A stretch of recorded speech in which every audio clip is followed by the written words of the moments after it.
உலகெங்கும் பரவி வாழ்கின்ற நமது தமிழ் சொந்தங்கள் அனைவருக்கும் ஜோதிடர் மதுரை கார்மேகத்தினுடைய பணிவான வணக்கத்தினை முதலில் தெரிவித்துக் கொள்கின்றேன். இந்த வாரம் மார்ச் மாதம் 3ஆம் தேதி 2025, தமிழுக்கு மாசி மாதம் 19ஆம் தேதி திங்கட்கிழமை முதல் மார்ச் மாதம் 9ஆம் தேதி 2025 மாசி மாதம் 25ஆம் தேதி ஞாயிற்றுக்கிழமை வரை உள்ள இந்த வார ராசி பலன்களை இப்பொழுது காண இருக்கின்றோம். இந்த வாரத்திலே ஒரு மிக முக்கியமான ஒரு கிரகம் 4ஆம் தேதி வக்ரமாகின்றது. அவர் அசுர குரு என்று அழைக்கப்படுகின்ற சுக்கிரன் வக்ரமாகின்றார். சுக்கிரன் உச்ச பலத்திலே வக்ரமாகின்றார். இதனால் பலருக்கு அதிவிரைவான ஒரு நல்ல செயல்களும் நடக்க இருக்கின்றது. சிலருக்கு அதிவிரைவான வீண் செலவுகளும் ஏற்பட காத்திருக்கின்றது. குறிப்பாக திரைத்துறையில் இருக்கின்றவர்களுக்கு, கலைத்துறையில் இருக்கின்றவர்களுக்கு, இப்படி முக்கியமாக பல விஷயங்களிலே ஒரு ஆடம்பரம் சார்ந்த விஷயங்களிலே சம்பந்தப்பட்டவர்களுக்கு கண்டிப்பாக இது ஒரு முக்கியமான நிகழ்வுகள் நிறைய நடக்க காத்திருக்கின்றது. அதனால் இந்த வார நிகழ்வை கண்டிப்பாக காண வேண்டும். கொடுக்கப்படுகின்ற ஒரு குறிப்புகளை கவனமாக குறித்து வைத்துக்கொண்டு அதன்படி நடந்தால் நிச்சயமாக அனைத்தும் நன்மையாக மாறும் என்பதை கூறி இப்பொழுது ராசி பலன்களை காணலாம். பாருங்கள். மிதுராசி நண்பர்களுக்கு இப்பொழுது இந்த வாரத்தினுடைய ராசி பலன்களை காணலாம். மிதுன ராசிக்கு அதிபதி புதன் உங்கள் ராசிக்கு 10ஆம் இடமான தொழிற்சாணத்தில் அமர்ந்து 4ஆம் இடத்தை பார்த்து கொண்டிருக்கின்றார். 4ஆம் வீடு என்பது புதனுக்கு உச்ச வீடு.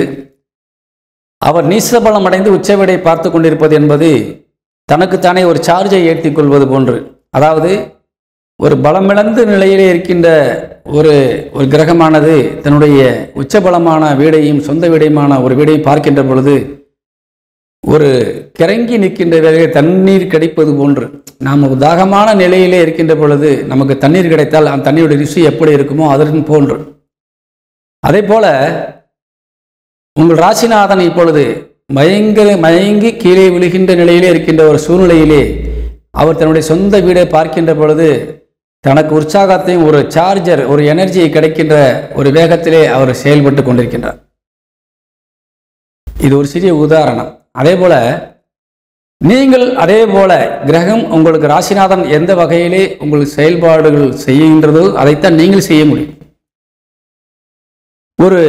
ஒரு மோசமான நிலையில் தொழில் ரீதியாக பல விஷயங்களை தேவையில்லாமல் தலையிட்டு நீங்கள் சில நேரங்களில் தொய்வை அடைந்து மனவேதனையில் இருக்கின்ற பொழுது உங்களுக்கு ஏதாவது ஒரு வகையிலே ஒரு உதவியை தர வேண்டும் என்ற நிலையிலே ஒரு உதவிகள் மூலியமாக, பிறருடைய உதவிகள் மூலியமாக ஏதேனும் ஒரு வகையிலே உங்களுக்கு ஒரு நன்மையான விஷயங்கள் உங்கள் காதுகளுக்கு எட்டுகின்றது அல்லது கைக்கும் பணமாக கிடைக்கின்றது. இந்த நேரங்களிலே உங்களுக்கு ஒரு சிறிய உற்சாகம், நீங்கள் எதிர்பார்த்தது கிடைக்காது, அதே நேரத்தில் எதிர்பார்த்ததை விட குறைவாக கிடைத்தாலும் இப்போதைக்கு நாம் அதை சரி செய்து கொண்டு சென்று விடலாம் என்ற ஒரு நிலை உங்களுக்கு இப்பொழுது இருக்கும். அதனால் உங்கள் எண்ணங்களும் உங்கள் செயலும் தொய்வு அடையாது. நிச்சயமாக நீங்கள் செய்ய வேண்டிய காரியத்தை அடையலாம், செய்து கொண்டிருப்பீர்கள். ஆனால் உங்கள் ராசிநாதன் அந்த நீச பலத்திலிருந்து வருகின்ற பொழுது உங்களுக்கு பல வகையிலே உங்கள் உற்சாகங்கள் அதிகமாக காணப்படும். இருந்தாலும் உங்கள் ராசியிலே செவ்வாய் அமர்ந்திருக்கின்றார். செவ்வாய் லாபஸ்தானாதிபதி, உங்கள் ராசிக்கு லாபஸ்தானாதிபதி. அதே நேரத்தில் அவர் உங்களுக்கு எதிரி ஸ்தானாதிபதியாகவும் வருகின்றார். 6 குடையவனாகவும் 11 குடையவனாகவும் செவ்வாய் உங்கள் ராசிக்கு வருவதால் பல நேரங்களிலே நீங்கள் தேவையற்றவருடைய ஆலோசனையை பெற்று நீங்கள் செல்லக்கூடிய வாய்ப்புகள் இருக்கின்றது. அதனால் எச்சரிக்கையாக இருக்க வேண்டும். அவர் சொன்ன விஷயத்தை நாம் எடுத்துக்கொள்ளலாமா வேண்டாமா என்பதிலே நீங்கள் கொஞ்சம் கவனம் தேவை. காரணம், உங்கள் ராசிநாதன் ஏற்கனவே நீசபலம் அடைந்திருக்கின்றார். ஒரு அளவுதான் அவரால் இப்பொழுது உங்களுக்கு நன்மைகள் செய்ய முடியும். அதுவும் அவர் உச்சவீடை பார்ப்பதனால். அதனால் நீங்கள் மற்றவருடைய ஆலோசனை பெற்று செய்யக்கூடிய நேரத்திலே சொல்லக்கூடியவர்கள் நல்லவர்களா அல்லது நல்ல விஷயத்தை சொன்னார்களா அல்லது நம்மை ஏதேனும் ஒரு வகையிலே கவிழ்த்த வேண்டும் என்ற ஒரு குறிக்கோளோடு சொன்னார்களா, நல்லவர்கள் நடிக்கின்றார்களா என்பதை நீங்கள் புரிந்து கொண்டு நீங்கள் அதை செயலாக மாற்ற வேண்டும். காரணம், உங்களுக்கு அப்படித்தான் சில நேரங்களிலே இப்பொழுது உங்களுக்கு ஆலோசனை வந்து கொண்டிருக்கின்றது. குறிப்பாக ரொம்ப கவனமாக இருக்கணும். நல்ல விஷயத்தை சொல்லும் போதும் நாம் தேவையில்லாத விஷயங்களுக்கு பாதிக்கப்பட்டு விடுவீர்கள், கவனமாக இருங்கள் சொல்லும்போதும் நீங்கள் அதை எடுத்துக்கொள்ள வேண்டும். அதே போல அவசர கதி உங்களுக்கு இப்பொழுது இருக்கின்றது. முன்கோபம் அதிகமாக வருகின்றது. தேவையற்ற விஷயங்களுக்காக நீங்கள் சின்ன சின்ன விஷயங்களுக்காக நீங்கள் இப்பொழுது கோபப்படக்கூடிய நிலையில் இருக்கின்றீர்கள். அதையெல்லாம் உங்களுக்கு மன உளைச்சலும் அலைச்சல்களை தந்துவிடும். அதனால் நீங்கள் கொஞ்சம் கவனமாக இருக்க வேண்டும். தேவையில்லாத விஷயங்களை பற்றி சிந்திக்கக்கூடாது. முதலில் அவசர கதி தேவையில்லை. இந்த வாரத்திலே உங்களுக்கு கொஞ்சம் பொறுமையாக நிதானமாக கடைபிடிக்க வேண்டும். அதே நேரத்தில் எதையும் வேகமாக செய்து முடித்து விட வேண்டும் என்ற ஒரு நல்ல ஒரு வேகம் இருக்கின்றது. அதை சிந்தித்து செயல்பட்டு வெற்றியாக மாற்றுங்கள். அதே போல தனவரவு உங்களுக்கு இந்த வாரத்தின் இறுதி நாட்களிலே உங்களுக்கு நிறைய கிடைக்க காத்திருக்கின்றது. தனவரவு இந்த வாரத்தின் முதல் ஒரு 2 நாட்கள் 5ஆம் தேதி வரை உங்களுக்கு தனவரவு நிறைய கிடைக்க இருக்கின்றது. அதே போல 5ஆம் தேதி முதல் இந்த 7ஆம் தேதி வரை உங்களுக்கு சிறிய தடைகள் ஏற்படலாம். அதன் பின்பு உங்களுக்கு நிறைய வருவதற்கான வாய்ப்புகள் நிறைய இருக்கின்றது. அதே தொழில் ரீதியாக நீங்கள் மிகவும் கவனமாக இருக்க வேண்டும். காரணம், உங்களுக்கு 12 குடையவன் சுக்கிரன் விரயஸ்தானாதிபதி தொழில் ஸ்தானத்தில் உச்சபலம் அடைந்து இப்பொழுது அமர்ந்திருந்தாலும் வக்ரகதி அடைய இருக்கின்றார். அதனால் கொஞ்சம் கவனமாக இருக்க வேண்டும். தேவையற்றவர்களுடைய ஆலோசனையின்படி நீங்கள் தேவையில்லாமல் வீண் செலவு செய்துவிடக்கூடாது.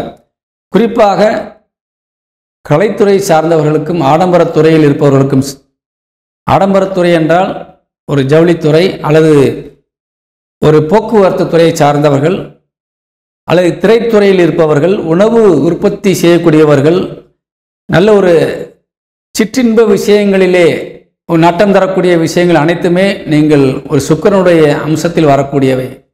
அதனால் நீங்கள் அந்த வகையிலே கொஞ்சம் கவனமாக இருக்க வேண்டும். குறிப்பாக பெண்கள் கொஞ்சம் கவனமாக இருக்க வேண்டும். பெண்கள் சார்ந்த விஷயங்களிலே தொழில் பார்ட்னராக இருந்தால் அவர்களிடத்திலிருந்தும் சில எச்சரிக்கையான நிகழ்வுகள் உங்களுக்கு தேவைப்படுகின்றது. பெண்களோடு சில நேரங்களிலே நீங்கள் மனக்கசப்பை உருவாக்குவதற்கான வாய்ப்புகளும் வந்துவிடும். கவனமாக இருக்க வேண்டும்.